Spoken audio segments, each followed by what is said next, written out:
I used to whisper her name into the dark when the lights dimmed and the stars outside my prison window drifted past like silent witnesses. I whispered it the way a man whispers a lover's name, not a captor's. That was the part that terrified me most.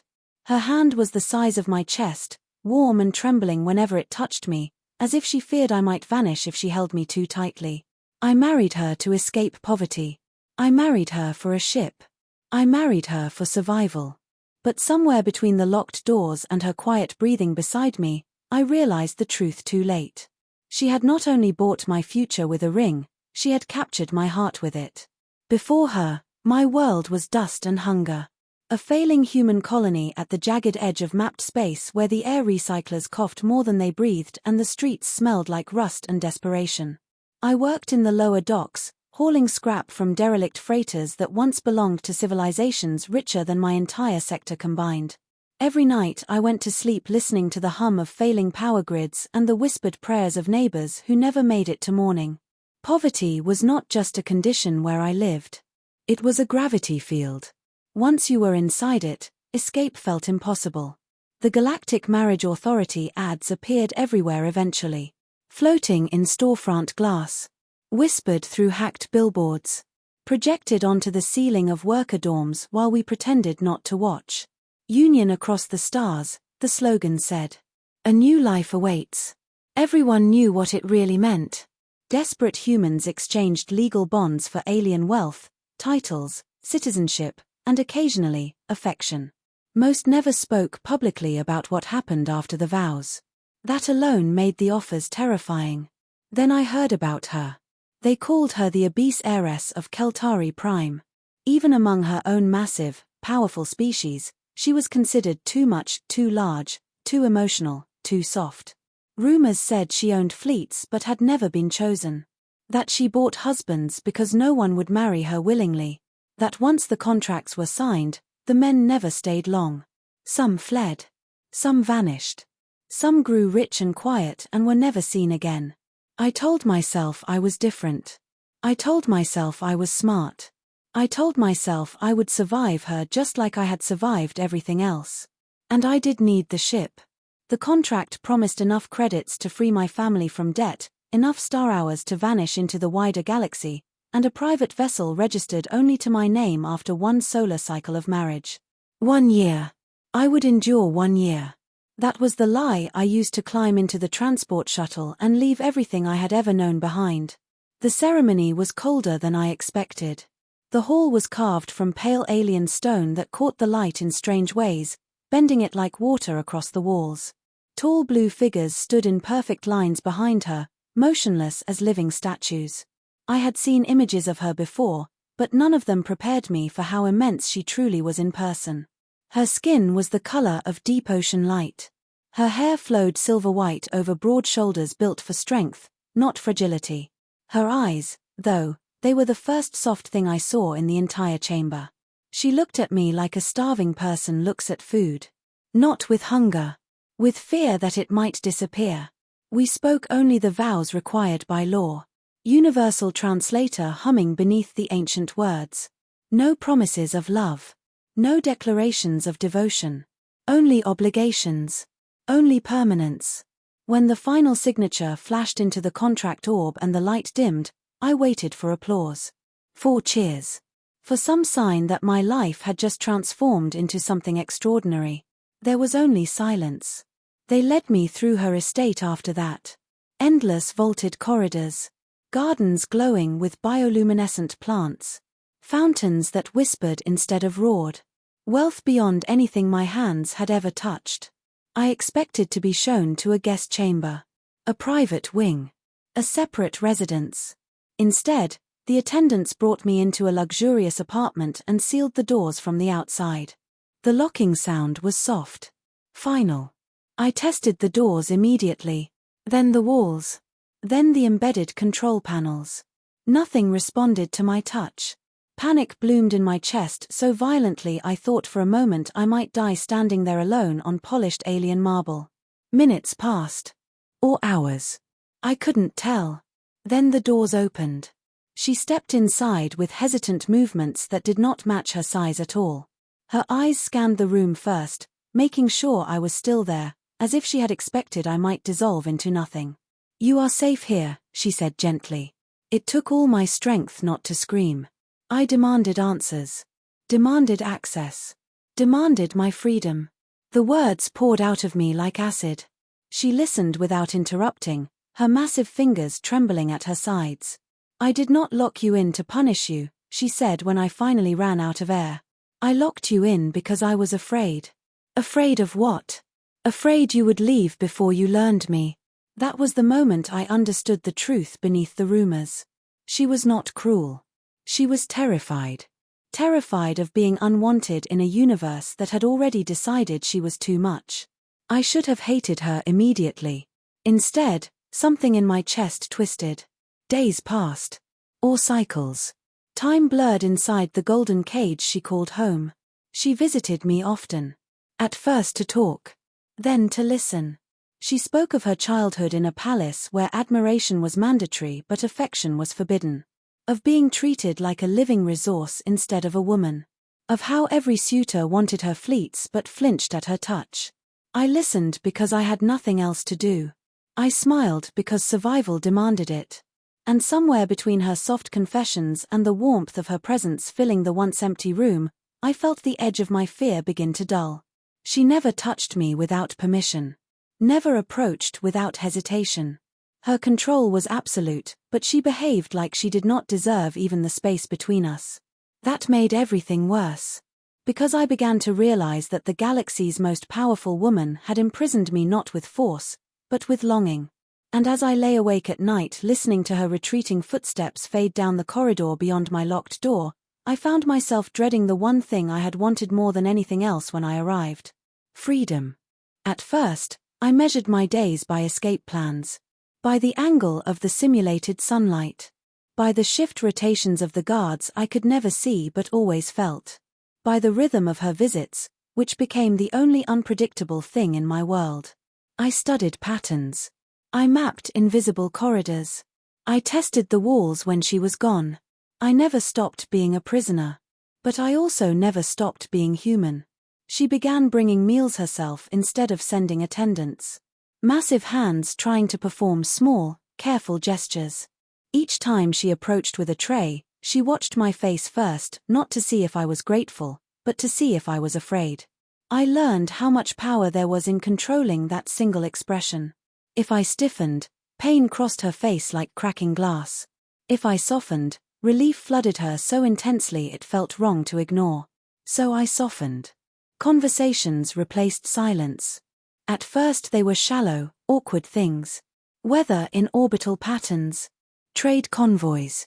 Art she liked but never showed publicly. I answered with safe half-truths. I described a version of my life stripped clean of desperation. I did not talk about hunger. Or debt collectors. Or the fear of dying nameless on a rusted dock. I did not tell her that I had married her with an expiration date stamped into my soul. Then one night, as twin moons drifted past the curved glass, she asked me what I missed most. I said the stars. She said, I own 47 of them. The way she said it carried no pride. Only sadness. Something shifted after that. She stopped trying to impress me with wealth and began offering something far more dangerous, herself. She told me how, in her culture, mass was a symbol of endurance, yet she had become a spectacle instead of a symbol. How other nobles whispered that she was too soft to rule fleets and too large to be loved. How she had bought husbands before, not out of cruelty, but because it was the only way anyone would stay long enough for her to hope. Do you intend to hope? She asked once. I should have said no. I said, I don't know. She smiled like I had given her permission to breathe. The loneliness in her was vast. Bigger than the rooms. Bigger than the palace. Bigger than the empire that bent beneath her family name. And slowly, dangerously, it began to pull me toward her the way gravity pulls loose satellites into burning orbits. The first time she touched me was an accident. A stumble of her foot as she rose from the edge of my bed.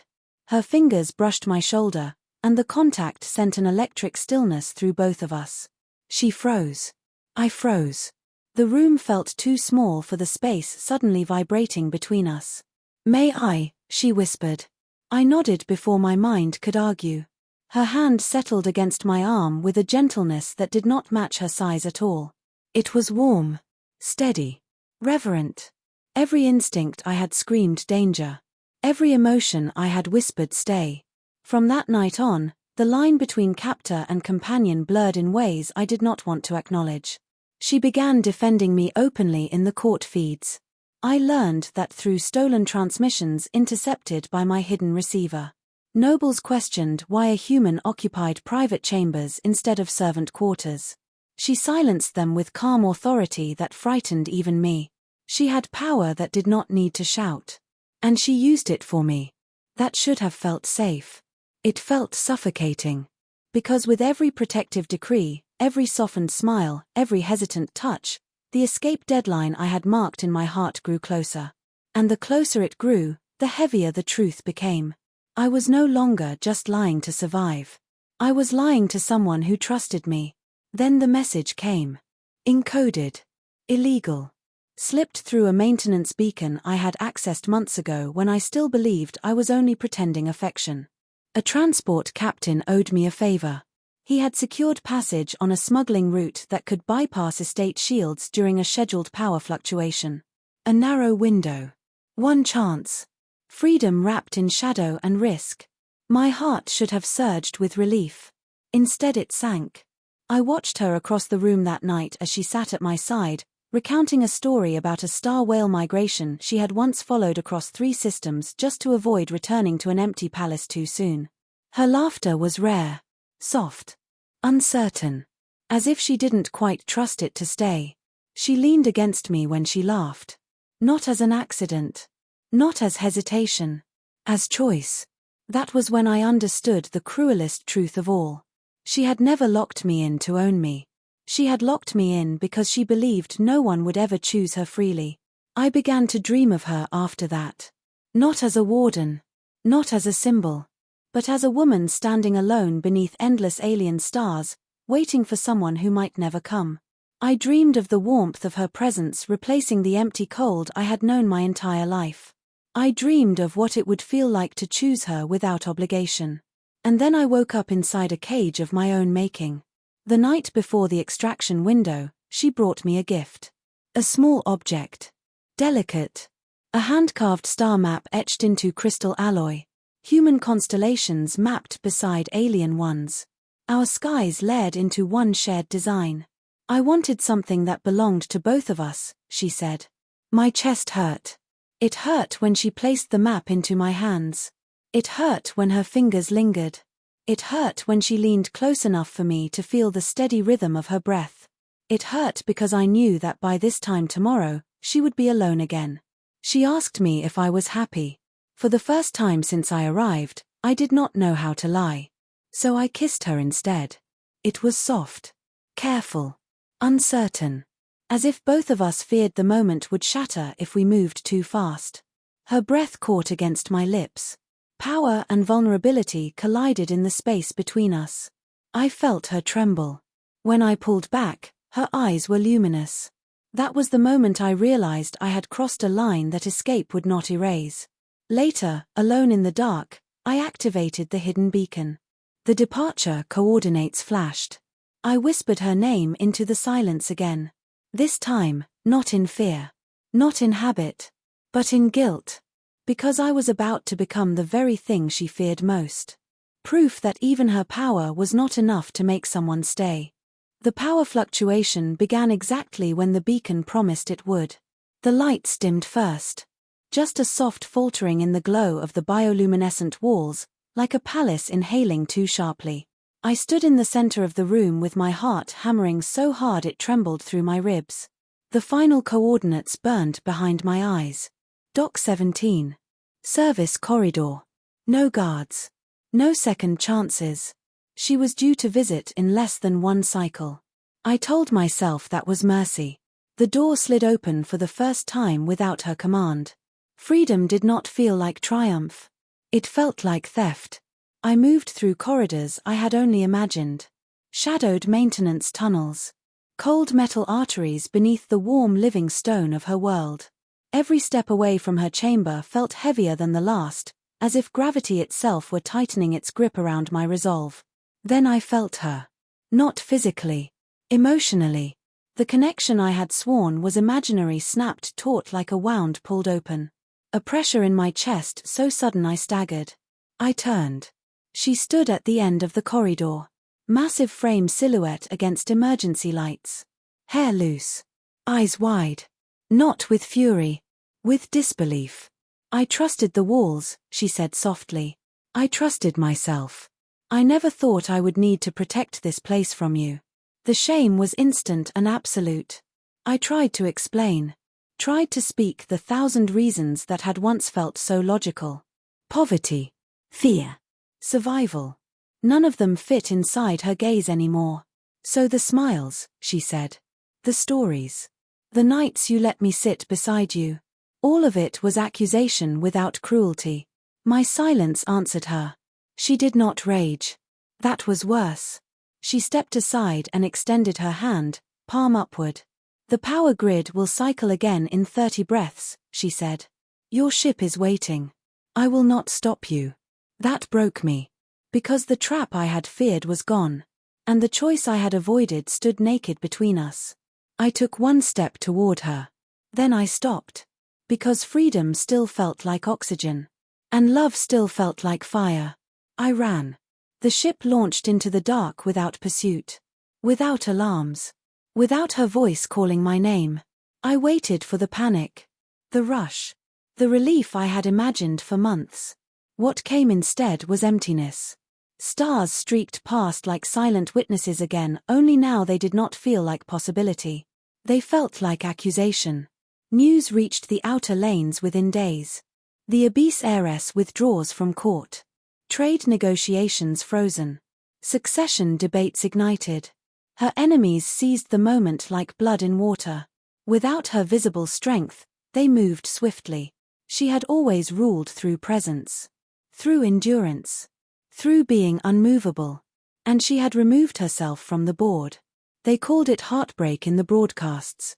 They called it humiliation. They never called it betrayal. Because no one believed anyone could truly betray her. Weeks passed in a blur of dock stations and borrowed air. I tried to tell myself I had won. That my family was safe. That credits flowed. That I was free. I woke surrounded by strangers and felt more confined than I ever had in her locked chamber. I began to see her everywhere. In the curve of distant planets. In the glow of trade beacons. In the warmth of ship lights at rest. The universe had rearranged itself around her absence. The message that changed everything came from a channel I did not recognize. She had been challenged. Not physically. Legally. A coalition of nobles invoked an ancient clause questioning her authority based on emotional instability. They cited her public association with a human consort as evidence of compromised judgment. Her fleets were suspended. Her assets frozen. Her protection stripped down to ceremony alone. And she had not defended herself. She is waiting, the message ended. Not for rescue. For truth. That night, I realized freedom had been a lie I told myself to survive a life I no longer wanted. I returned through channels she had once moved aside for me without comment. This time they opened not as privilege, but as challenge. The palace was quieter than I remembered. The court was louder. Mockery filled the galleries. Accusation dripped from every word spoken about her. She stood at the center of it all, unmoving. Unprotected. No longer the unshakable axis she had once been. When she saw me, the room froze. Her eyes did not widen. They hardened. You have returned for your things, she said. I returned for you. Laughter rippled through the court. He comes back when the riches are threatened, someone sneered. I stepped forward into their scorn without looking away from her. I came back because I was wrong. Her fingers curled slowly into a fist. You chose escape. I chose fear. And now you wish to choose differently. Yes. Silence stretched like a drawn blade between us. At last she spoke softly. I freed you once. You left. I will not imprison you with forgiveness. I am not asking to be kept. The words shook as they left me. I am asking to be allowed to stay. Something in her expression fractured not into hope, but into memory. Of every man who had promised her warmth and delivered distance instead. Of every contract mistaken for affection. Of every exit she had watched in silence. She dismissed the court with a single gesture. They left reluctantly. In the vastness that followed, she looked smaller than I had ever seen her. "You took my only fear and proved it correct," she said. "I will spend my life disproving it if you let me." Her voice dropped to a whisper. "Love is not built on kneeling." "No," I agreed. "It is built on choice." That night, I did not ask for shelter. I slept in the outer chambers with the guards. With the servants. With anyone who allowed me no privilege at all. I sent away every credit I had once stolen through silence. I stood at her gates without rights or protection. And for the first time since I met her, I was not her husband. I was only a man in love, waiting to be judged. I remained outside her chambers for 3 full cycles. No summons came. No dismissal either. Servants passed me without acknowledgement. Guards watched without comment. I slept on cold stone beneath foreign constellations and woke with her name under my breath every morning. Each hour that dragged by without her voice felt heavier than the months I had spent locked behind her doors. Back then, I had believed I was the one imprisoned. Now I understood the truth. She had always been the one surrounded by walls. On the 4th cycle, the doors opened without ceremony. She stood framed by golden light, her presence still immense, still commanding, but the strength behind it trembled. Not with fear.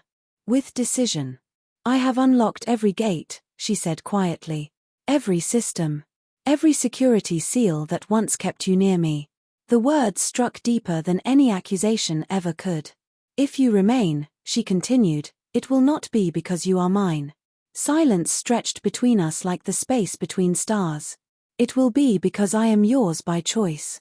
My knees almost gave way beneath me. I stepped inside without hesitation. That was the first time she touched me without asking permission. Her arms wrapped around me with a force that had once frightened entire courts, and when she held me, the tremor that shook her was not restraint. It was release. What followed was not forgiveness. Not yet. Trust is not reborn in a single moment, no matter how fiercely the heart burns to recreate it. She questioned me not with interrogation, but with truth. Every fear. Every intention. Every lie I had told and every moment I had wanted to tell the truth and chose safety instead. I gave her nothing but honesty, even when it made me smaller in her eyes. She tested me without announcing it. Returned me to public view not as her shielded consort, but as a man with no rank. No protection. No wealth. Nobles whispered again. Some mocked openly. Others tried to bait me into proving I would abandon her under pressure. I did not. Once, a trade lord offered me a ship twice the size of the one I had once fled in and a route out of her influence forever. All I had to do was denounce her authority publicly. I declined without ceremony. She watched from the shadows. Another time, a court challenger struck at her family holdings through legal manipulation designed to isolate her again. I spent nights deciphering ancient alliance clauses to help her hold what she rightfully commanded. When she asked why I exhausted myself for battles that no longer bound me, I could find no answer that did not sound like devotion. Weeks turned to cycles. Cycles turned into a quiet rhythm neither of us had ever known. One night, as we stood together beneath the vast transparency of her observatory dome, she spoke. "I no longer dream of buying affection," she said. "I no longer measure love in permanence contracts and sealed doors." The stars bathed her in silver and blue. "What do you measure it in now?" I asked. She looked at me with a steadiness that no longer carried fear. "In staying." That was when she told me what she had done with the last legal bond between us. Destroyed it. Burned the last contract that ever defined me as her possession. "You are not mine," she said. "You never should have been." My chest tightened. "And yet," she added softly, "you stand beside me." That night, for the first time, we chose each other without restraint. No oaths. No obligations. Only desire born not from loneliness, but from mutual recognition of what we had survived to reach each other. Her touch no longer carried hesitation. Mine no longer carried guilt. The galaxy did not accept us easily. It watched, tested, waited for collapse. It never came. Instead, the story spread not of an heiress who bought a human escape from poverty, but of a woman who unlocked every door for love and a man who remained when all reasons to leave were gone. The day her full authority was restored, she did not stand alone in the court. I stood with her. Not as property. Not as shield. As equal. She addressed the gathered systems with clarity that silenced even her oldest challengers. I once believed power made me untouchable, she said. Now I know that vulnerability made me unbreakable. Her hand found mine without fear this time. And love did what no fleet ever could, she finished. It stayed.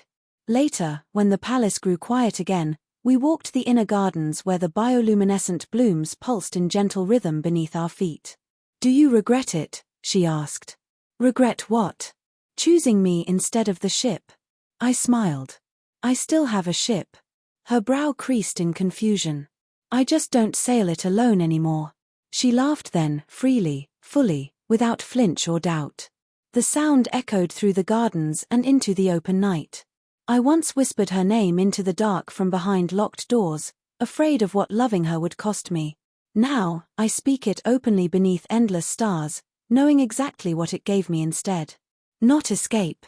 Not riches. Not survival. But something rarer than freedom itself.